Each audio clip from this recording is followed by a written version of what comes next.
السلام علیکم ورحمۃ اللہ وبرکاتہ۔ بسم اللہ الرحمن الرحیم۔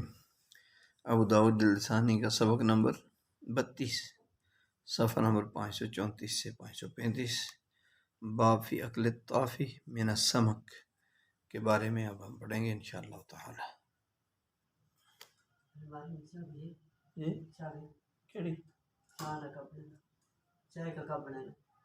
او نہیں، میرے کو کہے نہیں، ہاں آج نہیں ہے چابی، کیونکہ آج چائے کوئی نہیں پیتی، نواز صاحب کو ہوتی ہے آج، سارے دی چھٹی۔ شہر صاحب کو پوچھ لو۔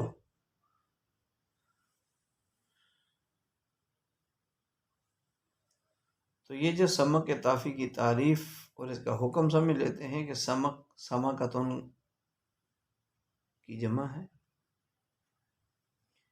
اس کی سماکتن کی جمع اسماک اور سموک بھی آتی ہے، اور مچھلی کی جتنی بھی قسمیں ہیں وہ سب پانی میں ہی رہتی ہیں، اور یہ پانی میں ایسے ہی بسہولت سانس لیتی ہیں جیسے دیگر حیوانات فضا اور ہوا میں۔ تو یہ چونکہ اس کا تعلق پانی اور زمین سے ہے، اس لیے اس مچھلی کو ہوا کی ضرورت نہیں ہوتی، بلکہ یہ ہوا لگنے سے ہلاک ہو جاتی ہے، مر جاتی ہے۔ یہ پانی میں اللہ کا ذکر کرتی ہے، تسبیح کرتی ہے، پانی کے اوپر تسبیح نہیں کرتی۔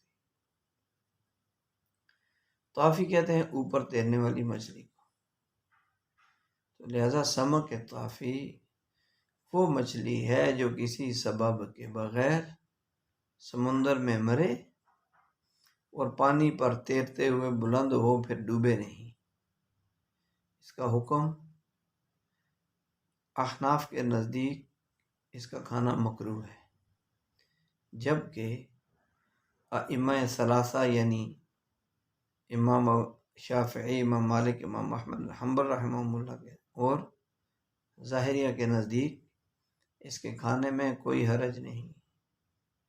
ابن عباس، حضرت جابر بن زید رضی اللہ عنہ سے بھی روایت ہے کہ وہ طافی مچھلی کو مکروہ سمجھتے تھے۔ احناف کی دلیل حدیث باب اس کے مکروہ ہونے کی واضح دلیل ہے، اور ائمہ ثلاثہ کی دلیل وَهُوَ الطَّهُورُ مَاؤُهُ وَالْحِلُّ مَيْتَتُهُ، سمندر کہ اس کا پانی پاک اور اس کا میتہ حلال ہے۔ شوافی کی دلیل احل لکم صید البحر وطعامہ متاعا لکم، حلال کیا گیا تمہارے لیے سمندری شکار اور اس کا کھانا تمہارے لیے سامان ہے۔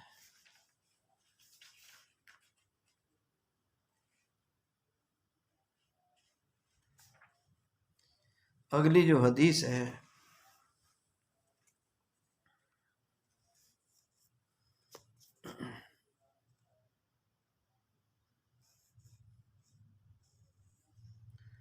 عن ابی یعفر قال سمعت ابن ابی اوفا رضی اللہ عنہ وسألته عن الجراد فقال غزوت مع رسول اللہ صلی اللہ علیہ وسلم ست او سبع غزوات فكنا نأكله معه۔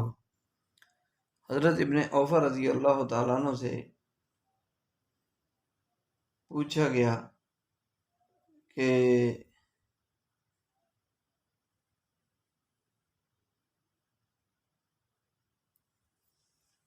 حضرت جابر بن سمرہ رضی اللہ تعالی عنہ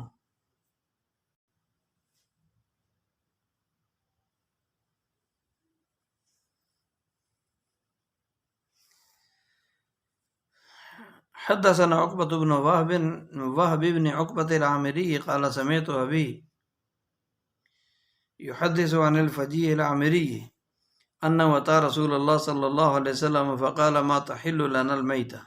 قال ما طعامكم؟ قلنا نغتبق ونستجيعه۔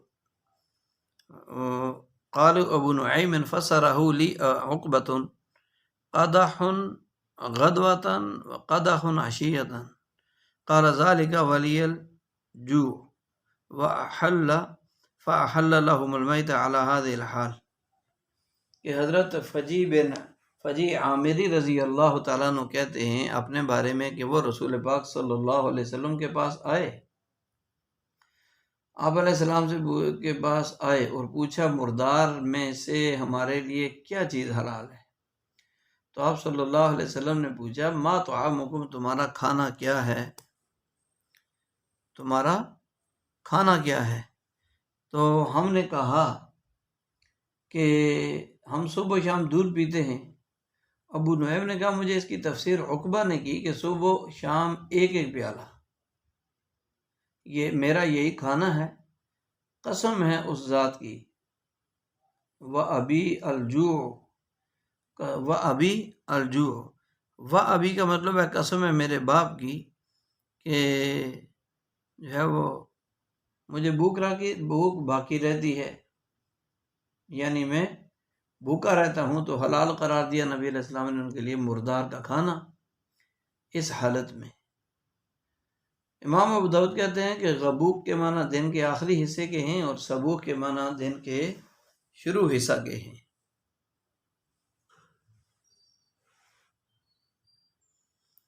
تو اس باب میں شدید بھوک، فاقہ اور اضطراری یعنی انتہائی بے چینی، مجبوری کی حالت میں جب کچھ بھی کھانے کو نہ ملے تو مردار کھانے کا ذکر ہے کہ ایسے مجبور اور ہلاکت کے منہ میں جانے والے آدمی کے لیے مردار کھانے کی گنجائش ہے یا نہیں۔ تو حالت اضطراری کی تعریف اور حقیقت جمہور اہل علم کے نزدیک مضطر یعنی مجبور ترین آدمی کی مضطر کی تعریف یہ ہے کہ بھوک اتنی شدید ہو جائے، شدت اختیار کر جائے کہ آدمی کو ہلاکت یا بیماری کا خطرہ لاحق ہو جائے، اور بیماری بھی ایسی جو عموماً ہلاکت کی طرف لے جانے والی ہو۔ تو حرام کھلانے پر اکراہ اور جبر میں بھی یہی حکم ہوگا۔ یعنی امام مالک کے نزدیک اضطرار کا معیار اور اس کی میعاد 3 دن ہے، یہ حالت کے بجائے وقت کو معیار قرار دیتے ہیں امام مالک رحمۃ اللہ علیہ۔ مردار کھانے کی مباح مقدار، حنفیہ کے نزدیک اتنا مردار کھانا مباح ہے صدر رمق ہو، یعنی بھوک کی شدت کا ٹوٹ جانا، بس اتنا کھا لے کہ جان بچ جائے۔ یہی قول مشہور ہے امام شافعی اور امام احمد بن حنبل رحمۃ اللہ علیہ کا، اور امام مالک کا مرجوح یعنی ترجیح دیا ہوا قول بھی ایسا ہی ہے، جبکہ امام مالک رحمۃ اللہ علیہ کا قول مشہور یہ ہے کہ پیٹ بھر کر کھا سکتا ہے مضطر مجبور آدمی، پیٹ بھر کر کھا سکتا ہے۔ تو حدیث کے الفاظ حل عندک غنی یغنی کا، یہ پہلی حدیث میں جو قول اول کی دلیل ہے، کیونکہ فرمایا کیا تیرے پاس اتنا ہے جو تجھے غنی کر دے اور کوئی فائدہ دے دے؟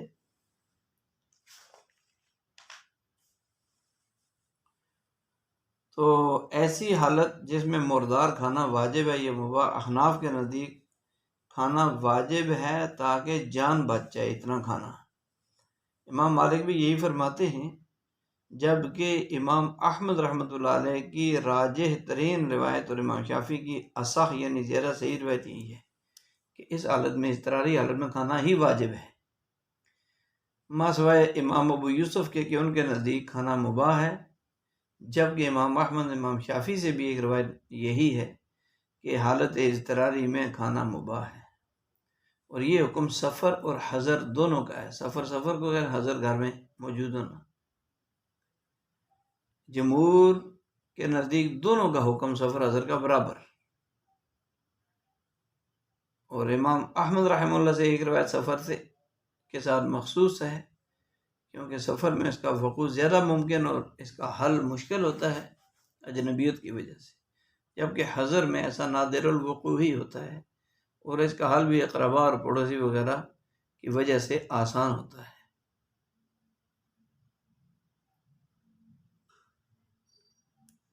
تو اگلا جو باب ہے وہ باب ہے فی الجمع بین اللونین من الطعام، ایک وقت میں 2 قسم کے کھانے جمع کرنے کے بارے میں یہ باب ہے۔ اس کی پہلی حدیث ابن عمر رضی اللہ عنہما قال قال رسول اللہ صلی اللہ علیہ وسلم وددت وأن عندي خبزة بيضاء من برة ثمراء ملبقة بسمن ولبن فقام رجل من القوم فاتخذه فجاء به فقال في أي شيء كان هذا؟ قال في عقد غب قال ارفعه۔ حضرت ابن عمر رضی اللہ تعالیٰ عنہ کہتے ہیں کہ رسول اللہ صلی اللہ علیہ وسلم نے فرمایا مجھے گندمی رنگ کی گندم کی سفید روٹی جو گھی اور دودھ میں چپڑی ہوئی ہو، ملبقتاً چپڑی ہوئی یعنی اس کے اوپر گھی اور دودھ لگایا گیا ہو، بہت محبوب ہے۔ تو لوگوں میں سے ایک آدمی کھڑا ہوا اور اسے بنا کر آپ کی خدمت میں لے آیا۔ تو حضرت ابن عمر رضی اللہ عنہ نے پوچھا یہ کس برتن میں تھا؟ تو انہوں نے کہا کہ سانڈے کی کھال کے بنے ہوئے برتن میں۔ غب گو اور سانڈا بالکل ایک جیسے ہی ہوتے ہیں، لیکن گو بڑے سائز کی ہوتی ہے اور سانڈا ذرا چھوٹے سائز کا ہوتا ہے۔ قال ارفعہ، اس کو اٹھا لو۔ امام ابو داؤد رحمۃ اللہ علیہ نے یہ حدیث منکر ہے انہوں نے کہا، اور ابو داؤد نے یہ ایوب سختیانی نہیں ہے، ایوب سے مراد۔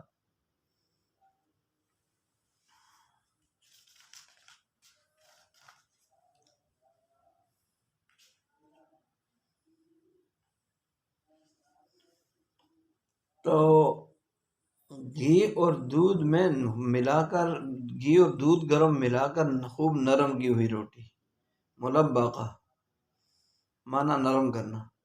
حاصل یہ ہے کہ ملا کر نرم کی ہوئی روٹی، چنانچہ ہمارے ہاں اس کے قریب دودھ والی روٹی ہے جو نرم ہوتی ہے، مکمل مشابہت تو نہیں لیکن نرم ہونے میں اس مفہوم کے قریب ہے۔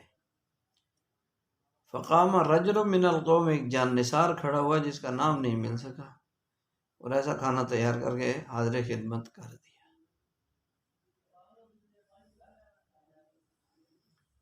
تو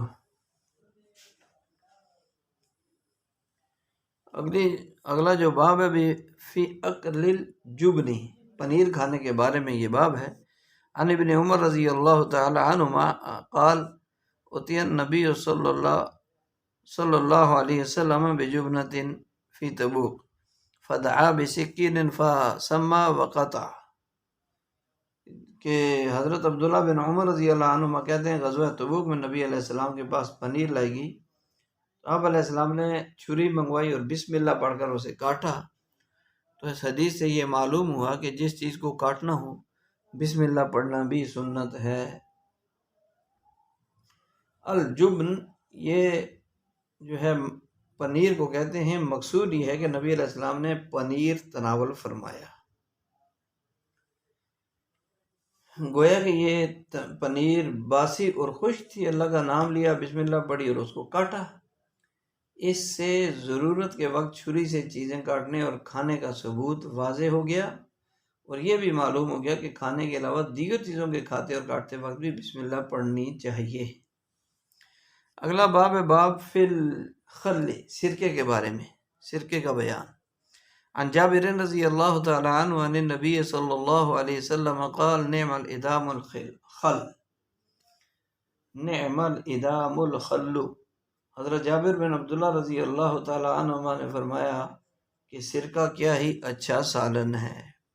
عن جابر رضی اللہ تعالی عنہ عن النبی صلی اللہ علیہ وسلم قال نعم الادام الخل، کہ سرکہ کیا ہی اچھا سالن ہے۔ تو بطور سالن استعمال کیا جاتا ہے اس کو جس کے ساتھ روٹی کھائی جائے، روٹی سالن کی جگہ یہ رکھ لیا۔ سرکے کی تعریف کیا ہے؟ ہوا احمد من عصیر العنب وغیرہ، سرکہ انگور وغیرہ کے نچوڑ سے لیا ہوا کھٹے ذائقے والا پانی نما ہوتا ہے۔ اس میں دو باتیں ہیں سرکے میں، ایک سرکے کی تعریف ہے، دوسری معلومات میں میانہ روی ہے۔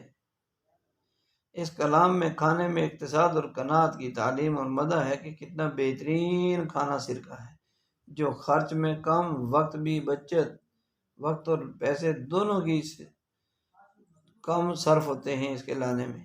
جو وقت خرید کر لانے، کاٹنے، پکانے میں صرف ہوگا وہ سارا بچ گیا۔ اللہ کی یاد میں لگنا چاہیے، صرف کھانے کا وقت مصروف ہوگا، پھر کئی چیزوں کی خرید پر جو پیسہ خرچ ہوتا وہ بھی ایک سرقہ خریدنے کی وجہ سے بچت ہوگی، اور زیادہ لذات اور خواہشات میں پڑنے سے بھی بچنے کی طرف اشارہ ہے اس حدیث میں، جیسے کہ فرمایا گویا کہ یوں فرما دیا اس حدیث میں اعتدموا بالخل، سرکے کو سالن کے طور پر اختیار کرو، اور یوں فرمایا زیادہ شہوات میں مت پڑو، یہ دین کو بگاڑنے والی اور بدن کو بیمار کرنے والی چیزیں ہیں، طرح طرح کے کھانے جو دل میں خواہش پیدا ہوئی ان کو اختیار کر لیا تو یہ جو بیمار کرنے والی چیزیں ہیں۔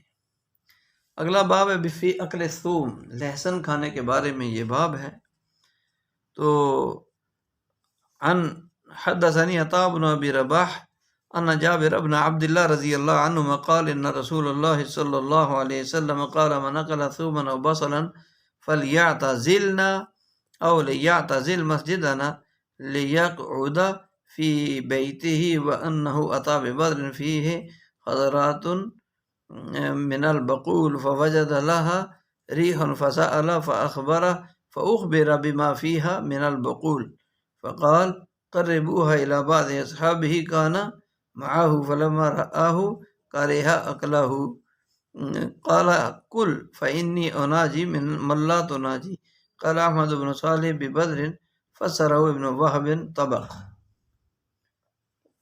کہ حضرت عطا بن ابی رباح رحمہ اللہ تعالیٰ کا بیان کہ حضرت جابر بن عبداللہ رضی اللہ تعالیٰ عنہما کہتے ہیں کہ رسول اللہ صلی اللہ علیہ وسلم نے فرمایا من اکلا، جس نے کھایا یا جو کھائے، لہسن سومن او بصلن یا پیاز کھائے، فلیعتزلنا کہ اسے چاہیے کہ ہم سے الگ رہے، او لیعتزل یا مسجد ہماری مسجد سے الگ رہے، وَلْيَقْعُدْ فِي بَيْتِهِ اور اپنے گھر میں بیٹھا رہے۔ اور آپ کے پاس لایا گیا طبق جس میں کچھ سبزیاں تھیں، خضروات من البقول، سبزیاں تھیں، تو آپ علیہ السلام نے اس میں بو محسوس کی، تو پوچھا کس چیز کی سبزی ہے، تو نبی علیہ السلام کو خبر دی گئی بما فیہا من البقول، جس چیز کی سبزی تھی اس کے بارے میں بتایا گیا نبی علیہ السلام کو، تو فرمایا آپ علیہ السلام نے قربوہا الی بعض اصحابی، اسے لے جانے کا اپنے بعض ساتھیوں کی طرف لے جانے کا آپ علیہ السلام نے فرمایا کہ اس کو اپنے میرے بعض صحابہ کے پاس لے جاؤ، کان معہ جو نبی علیہ السلام کے ساتھ تھے، فلما رآہ کرہ اکلہ جب دیکھا کہ یہ لوگ ناپسند کر رہے ہیں تو فرمایا کھاؤ، میں سرگوشی کرتا ہوں ایسی ذات سے جس سے تم نہیں کرتے، انی اناجی من لا تناجی، میں اس ذات سے سرگوشی کر رہا ہوں جس سے تم سرگوشی نہیں کرتے۔ احمد بن صالح کہتے ہیں رحمہ اللہ، ابن وہب رحمہ اللہ نے بدر کی تفسیر طبق سے کی ہے، بدر کی تفسیر طبق سے کی ہے، بے بدرن، اوپر جو آیا تھا ہوتی ہے بے بدرن۔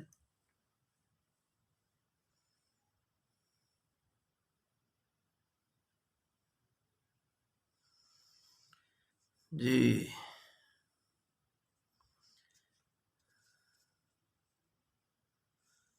ان ابا سعید الخدری رضی اللہ عنہ حدثه انه ذکر عند رسول اللہ صلی اللہ علیہ وسلم الثوم والبصل وقیل یا رسول اللہ واشد ذلك كله الثوم افتحرمه فقال النبي صلی اللہ علیہ وسلم كلوه ومن اكله منكم فلا يقرب هذا المسجد حتى يذهب منه ريحه او كما قال علیہ السلام۔ حضرت ابو سعید خدری رضی اللہ عنہ کا بیان ہے کہ ذکر کیا گیا ذکر عند رسول اللہ صلی اللہ علیہ وسلم کہ نبی علیہ السلام کے پاس لہسن اور پیاز کا تذکرہ کیا گیا اور عرض کیا گیا اللہ کے رسول زیادہ سخت ان سب سے لہسن ہے، کیا آپ اسے حرام کرتے ہیں، حرام قرار دیتے ہیں؟ تو نبی علیہ السلام نے فرمایا اسے کھاؤ، اور جو شخص اسے کھائے وہ قریب نہ آئے اس مسجد کے حتیٰ کہ اس کی بو جاتی رہے، یعنی کھانے کے بعد جب تک منہ سے بو نہ چلی جائے مسجد کے قریب نہ آئے۔ عن حذیفہ رضی اللہ تعالی عنہ ان اظنه عن رسول اللہ صلی اللہ علیہ وسلم قال من طفل تجاه القبلة جاء يوم القيامة طفله بين عيني ومن أكل من هذه البقرة الخبيثة فلا يقربن مسجدنا ثلاثا۔ او کما قال رضی اللہ عنہ، حضرت حذیفہ رضی اللہ عنہ سے روایت ہے کہ رسول اللہ صلی اللہ علیہ وسلم نے فرمایا، جس نے قبلے کی جانب تھوکا، تفلہ بین من اکل هذه البقلہ، قبلے کی طرف تھوکا جس عالمن تفلہ، جس آدمی نے تھوکا قبلے کی طرف تو اس کا تھوک قیامت کے دن اس کی دونوں آنکھوں کے درمیان لگا ہوا آئے گا۔ اللہ اکبر۔ اس آدمی نے قبلے کی طرف تھوکا تو قیامت کے دن وہ آدمی اس حالت میں آئے گا کہ اس کا تھوک جو ہے اس کی دونوں آنکھوں کے درمیان لگا ہوا ہوگا۔ اور جس آدمی نے ان دونوں جو ہے ان گندی سبزیوں کو کھایا وہ قریب نہ آئے ہماری مسجد کے، 3 مرتبہ یہ ارشاد فرمایا نبی علیہ السلام نے۔ عن ابن عمر رضی اللہ عنہ ان النبی صلی اللہ علیہ وسلم قال من اکل من هذه الشجرة فلا يقربن المساجد، جو آدمی، آپ صلی اللہ علیہ وسلم نے فرمایا جو اس درخت، مراد لہسن، اس درخت سے کھائے وہ مسجدوں کے قریب نہ آئے، مسجدوں کے قریب نہ آئے۔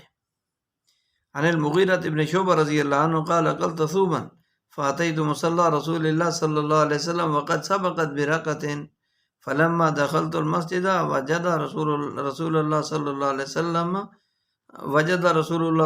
وسلم ریح الثوم فلما قضى رسول الله صلى الله عليه وسلم صلاته قال من أكل من هذه الشجرة قال فلا يقربنا حتى يذهب ريحه فلما قضيت الصلاة جئت إلى رسول الله صلى الله عليه وسلم فقلت يا رسول الله والله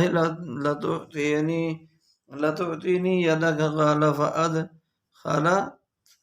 فأدخلت يده في كم قمیصی الی صدری ماذا انا معصوب الصدر قال ان لك عذرا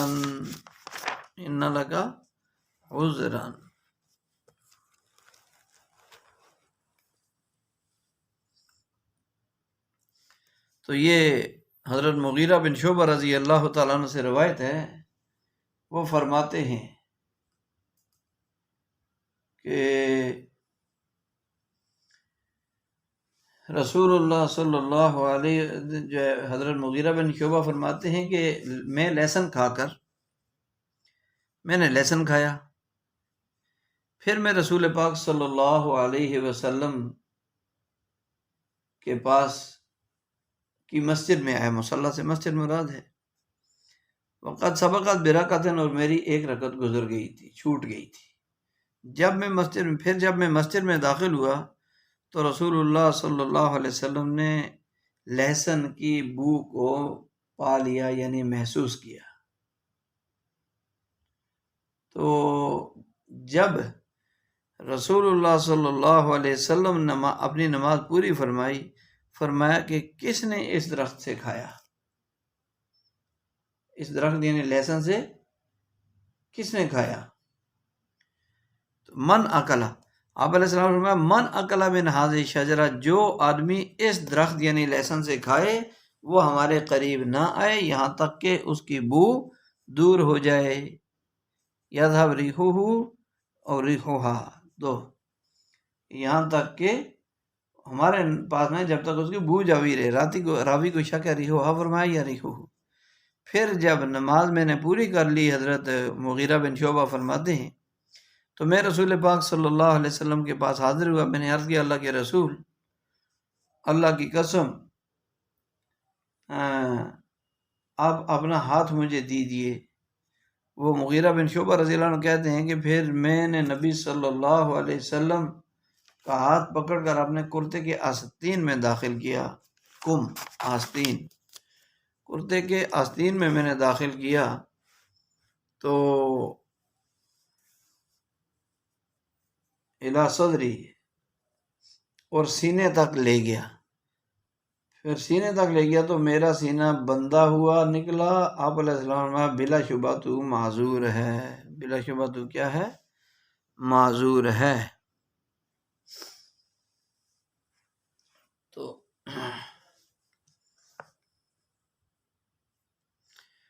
عن معاویہ بن قرۃ عن ابی رضی اللہ عنہما ان رسول اللہ صلی اللہ علیہ وسلم نہى عن هاتین الشجرتین وقال من اکلہما فلا بنا مسجدنا وقال ان کنتم لابد اکلیہما فامیتوہما طبخا. کس میں آدمی ہے وہ دونوں لابد اکلیہما فامیتوہما طبخا قال یعنی البصل والثوم یعنی البصل آکلیہما فإن كنتم لابد آکلیہما فامیتوہما طبخا قال یعنی البصل والثوم او کما قال صلی اللہ علیہ وسلم. یعنی حضرت علی رضی اللہ تعالیٰ عنہ یہ حضرت قرہ رضی اللہ تعالیٰ عنہ کہتے ہیں کہ نبی اکرم صلی اللہ علیہ وسلم نے ان دو درختوں سے اور منع فرمایا ان دو درختوں سے منع فرمایا اور فرمایا نبی علیہ السلام نے کہ جو آدمی ان کو کھائے وہ ہماری مسجد کے قریب نہ آئے. منع کلامہ فلا یقربن مسجدنا. اور فرمایا ان کنتم لابد آکلیہما اگر تم نے ضرور ان کو کھانا ہی ہے فامیتوہما تو انہیں پکا کر مار دو. راوی کہتے ہیں آپ علیہ السلام کی مراد پیاز اور لہسن تھی، یعنی ان کو پکاؤ گے تو ان کی بو زائل ہو جائے گی اور وہ بدبو باقی نہیں رہے گی اس کھانے میں، پھر کوئی حرج بھی نہیں رہے گا چونکہ بدبو نہیں ہے. تو عن علی رضی اللہ عنہ قال نہا عن اکل الثوم الا مطبوخا قال ابو داود شریک بن حنبل. حضرت علی رضی اللہ تعالیٰ عنہ کہتے ہیں لہسن کھانے سے منع فرمایا گیا مگر یہ کہ وہ پکا ہوا ہو. امام ابو داود کہتے ہیں شریک بن حنبل ہے، شریک سے مراد. عن ابی زیاد خیار ابن سلمہ رضی اللہ عنہ انہ سأل عائشہ رضی اللہ عنہ عن البصل قالت ان آخر طعام اکلہ قالت ان آخر طعام اکلہ رسول اللہ صلی اللہ علیہ وسلم طعام فیہ بصل.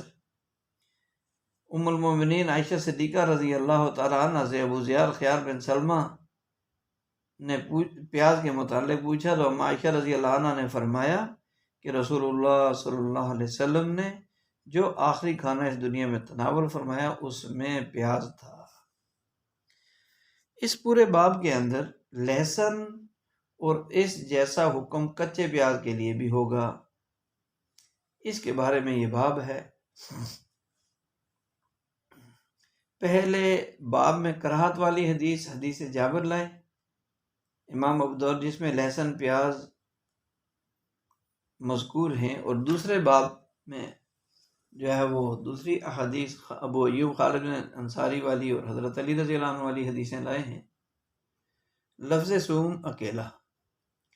لہسن وغیرہ کا حکم یہ کہ جمہور اہل علم کے نزدیک لہسن پیاز وغیرہ بدبو والی سبزیاں کچی کھانا مکروہ تنزیہی ہے، کچا. اصحاب ظواہر کے نزدیک یہ چیزیں مکروہ تحریمی ہیں، البتہ حرمت کا حکم کسی کے نزدیک بھی نظر سے نہیں گزرا. جمہور ائمہ کے دلائل حدیث اول کل فإنی اناجی من لا تناجی یہ دلیل ہے حرام اور مکروہ تحریمی نہ ہونے کی، کیونکہ آپ علیہ السلام نے فرشتوں کی ملاقات کو عذر قرار دیا فی نفسہ ہی، جیسے عذر نہیں اس کے کھانے کا حکم